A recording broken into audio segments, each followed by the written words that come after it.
So welcome back everyone, my name is Echo and I hope you're having an absolutely fantastic day. In today's Minecraft video, we're back on Minecraft Pocket Edition, the Bedrock version, for a brand new beta. This is the beta version 1.18.0.20, now available for Android, Windows 10 and Xbox. Here is the official confirmation from Jay Wells, Megaspud, the Minecraft Community Manager.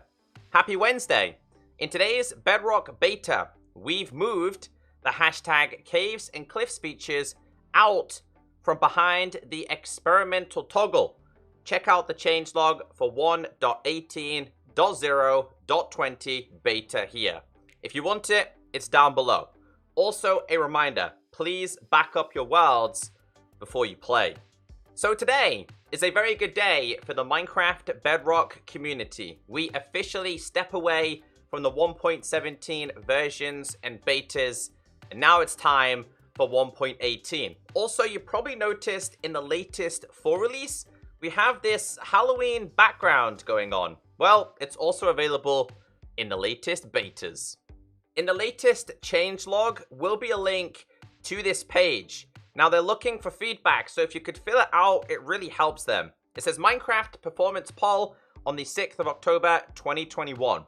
Hello, Minecrafters. We've made some tweaks and improvements in our latest Minecraft Caves and Cliffs snapshots and betas. And we again would love to get your feedback on how you feel the performance of the game is. Do you think the game is more or less laggy? Have you noticed any change in the frame rate, FPS, especially when you explore chunks with the new world height? Please spend some time playing the game before adding in your answers below. So it's really simple to do. For example, I'm playing on Bedrock, so tap on Bedrock, I'll tap on Windows 10. I have more than 24 gigabytes. And then again, just keep filling out the details. But I haven't played the latest beta, so I'm not just going to fill it out yet. But I will. And if you can, please do. So yeah, there are quite a few changes in the first 1.18 beta. But don't worry, I'm here to explain it to all of you. If we could get like 3,000 likes, I would really appreciate that.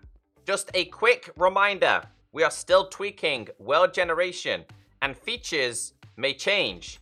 Please remember, make regular backup copies of your favorite world. You should be doing this honestly quite frequently, whether you're in beta or not.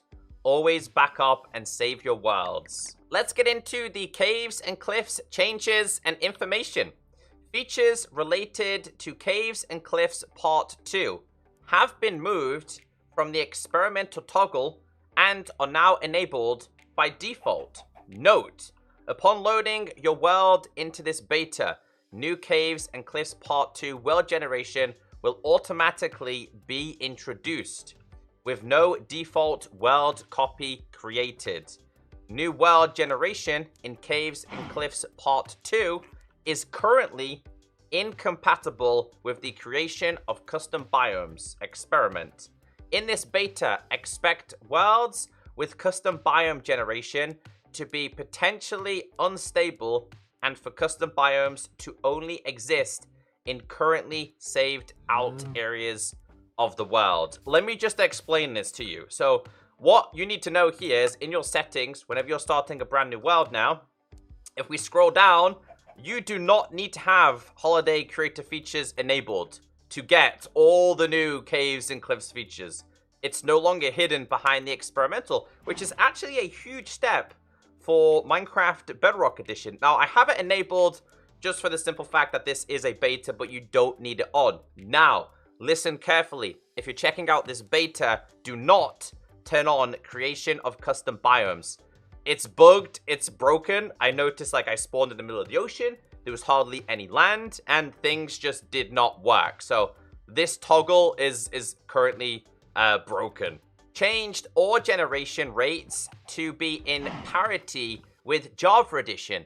These are still not up to par with Minecraft Java Edition. Now, one thing I can say is ores are definitely generating a lot more frequently.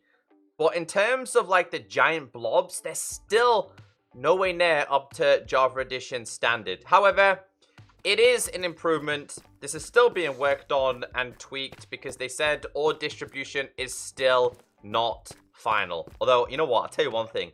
I really love the Deep Slate diamond ore. And I love when I find like a regular diamond ore next to the Deep Slate ones. But yeah, that's what it says in the official changelog.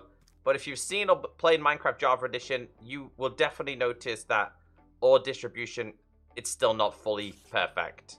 Fixed an issue that prevented large trees from growing below y equals 0. Let me show you the bug report for this. Experimental. Unable to grow 2x2 trees except dark oak below y equals 0. So they posted a picture. They were trying to grow trees below the negatives, and it just wasn't working other than the dark oak ones. Super random, but hey, it was bugged. It's now been fixed. Small drip leaf now properly generates as part of the lush cave biomes. Again, it just says experimental. Plants in lush caves can be cut off during generation. And then he asks for a specific seed, and you can see in this coordinate, apparently it was broken.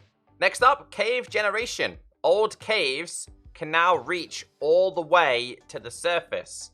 Old cave carver placement is now on parity with Java Edition.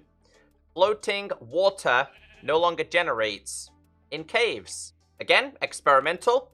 Floating water generates over dry caves under the oceans. You probably all experienced this at some point. I mean, we've all seen floating water at some point in Minecraft, but this is exactly what it was doing. It would just leave like massive air pockets. That's also been fixed. Okay, let's get into feature placement. Meadow flowers no longer replace blocks in villages or other structures. This one's a pretty funny one. So basically, when the world generates, if there was a flower placement, it would literally take away your build. So let's say your regular build was like this, right? It was like a villager's house, for example. We're going to use a villager as an example. When the world was generating, if there was a flower there, instead of it being a log, it would actually override the flowers rather than this. And you would have like really weird things happening, man. Like all these are missing. Let me show you the bug report. Flowers that generate in meadows override lapping villages and tree generation. You gotta see this. It's really weird.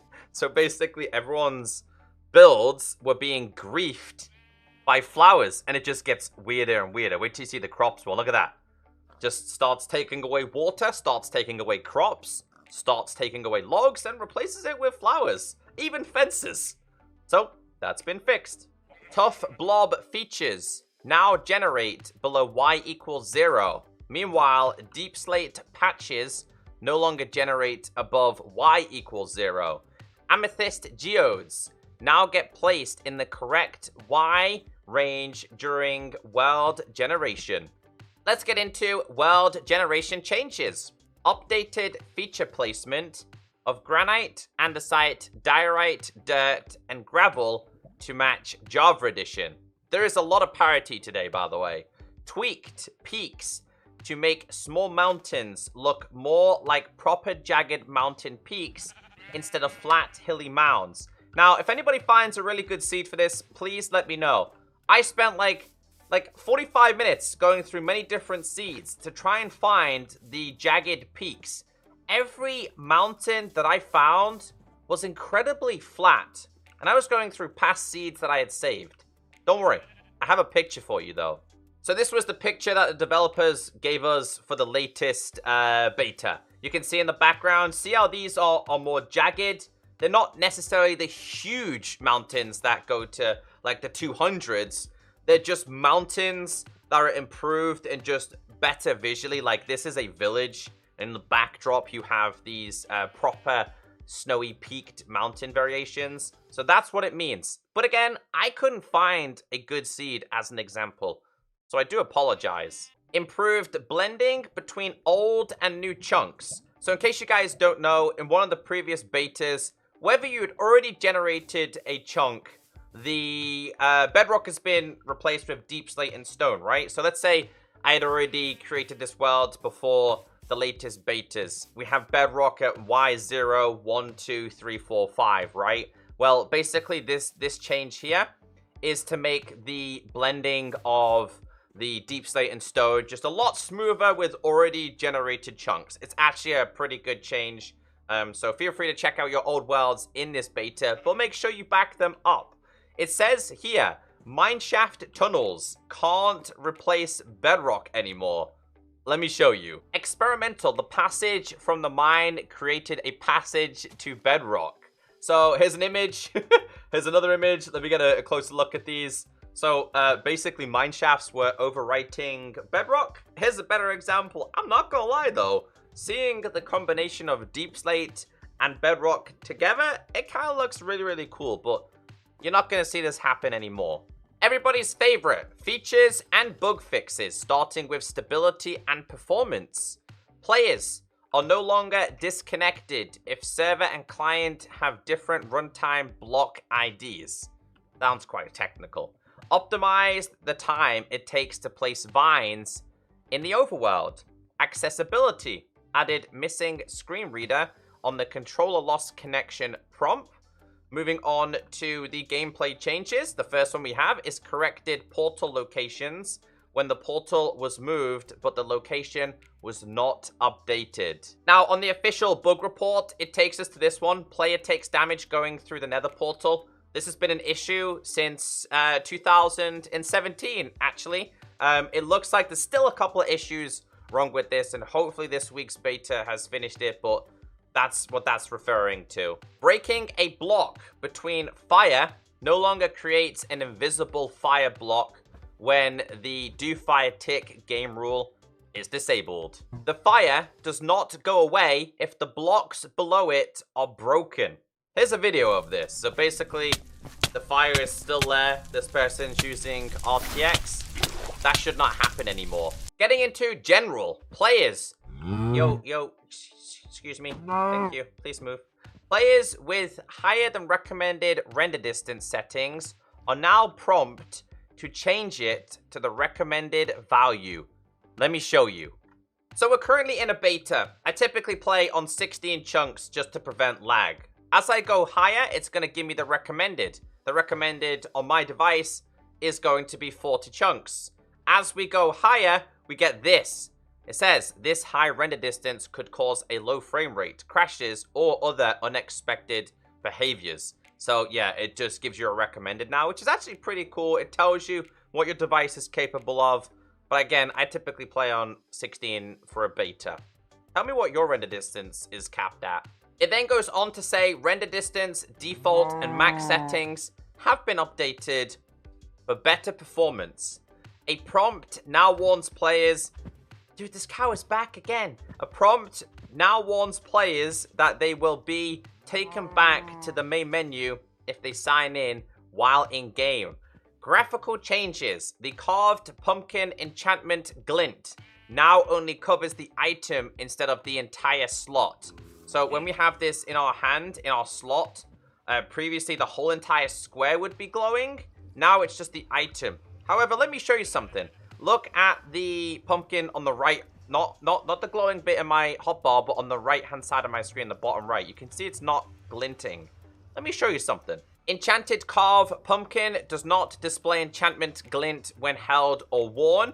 So this has been an issue for a little bit of time as well. So you can see the whole entire square previously was enchanted, but you can see that this is not enchanted, but this is. Check this out. This is Minecraft Java Edition. So not only on Java Edition is the pumpkin glint showing, it's also showing here that it's enchanted as well. Which one do you prefer? Now remember, this is a curse. So do you think it's fun having this and this is not glowing or glinting? Or do you prefer it actually glinting? Fixed a bug that could occur on older worlds where looking up in a minecart would display the inside of the minecart, blocking the player's view. Now, if you're still watching in today's video, let me know, because I know this next change is going to make a lot of people happy, and that is updated item rendering. So enchanted items are no longer invisible in the nether. And yes, we're talking about the crossbow and the bow. Enchanted bows and crossbows are not rendered in the nether. It's been an issue for a very long time. Who's experienced this issue, right? Let me just keep going along. Like, the bows are bugged. They finally fixed it. So I know so many of you are happy because I've had this in the comment section for a very long time saying, have they finally fixed it? We can confirm today it's finally been fixed. Now, I'm playing on Windows 10 and this has not been an issue for me. But let me go and check anyway. So yeah, both the bow and the crossbow, they're no longer bugged. They're no longer broken. They're no longer broken in third person or anything like that. It looks like you're boxing. It's now finally been fixed after a very long time. So that's good news. Changes to the marketplace. Store update prompt no longer appears for no internet connection or session start failure. Moving on to changes with mobs. The first one we have is mobs can now pathfind over trapdoors. So you'll notice here when I place down this pig, he can move wherever he wants without any issues at all. The next one here is mobs no longer walk through campfires. So let me show you as an example. We have a villager, we have a husk. Let me place down the villager here and let me place the husk inside of here. Now the husk will pathfind out and go and get the villager. However, like some of the previous things I've showed you, is they still don't pathfind perfectly. Place him down, he will pathfind, but he still gets set on fire.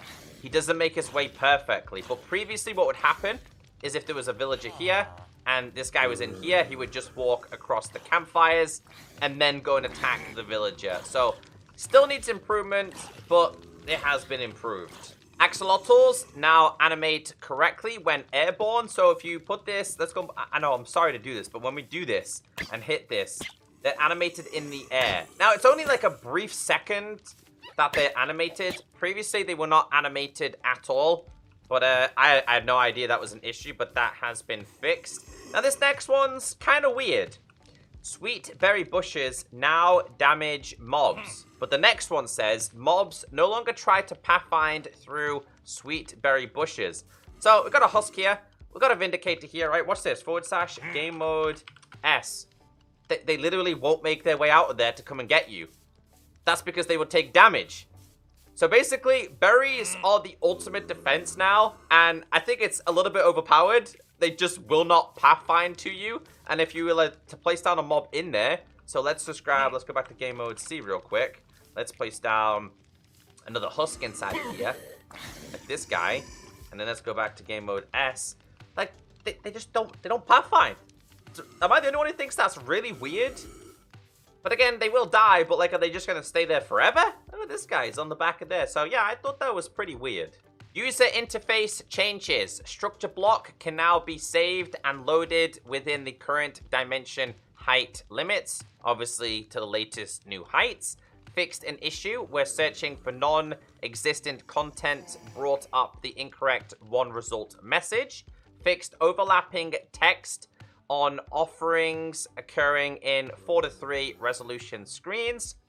Fixed Java Edition's parity while lying in bed in multiplayer game. A message will show how many players are lying in the bed while waiting for all players to fall asleep. Provide better visual feedback and hints for different render distance settings. Don't worry, we've got some more changes here. Vanilla parity or Java parity. Raid mobs now despawn after a raid ends if the player moves too far away. Raid boss bar color changes to red from purple. Let me show you. So as you can see at the top of my screen, the raid bar is now red. It's no longer purple. The next parity, Vindicators no longer naturally spawn in Illager patrols. So the Vindicator, they're gone. Now, what I don't understand is, why is Java Edition the right way? Why do we have to get rid of these? I thought they were a nice addition to raids. So why is Java Edition the right way? That's definitely a change I don't agree on. It says here, changes with villages, specifically Hero of the Village. It says Hero of the Village effect now applies to all players who helped kill a raider once a raid is defeated and the effect remains on the players even if they travel outside of the village that they helped save. I think that's what it's meant to say. And then we have technical updates. Let's read the changelog. If you're interested in the technical side of Minecraft, we have changes to commands, general, and even item scripting. I know people who enjoy mods, add-ons, and things like that will be really interested in this stuff. The link is down below. So there we have it. Another week, another beta. In fact, a fantastic beta. What you can take from today's video is 1.17 as a version and as betas are complete. We now officially head into the 1.18 betas and versions. Minecon is less than 2 weeks away, so get excited because I got a feel it's going to be pretty big this year. Have a great day, stay beautiful, and I'll see you all in the next video. Goodbye.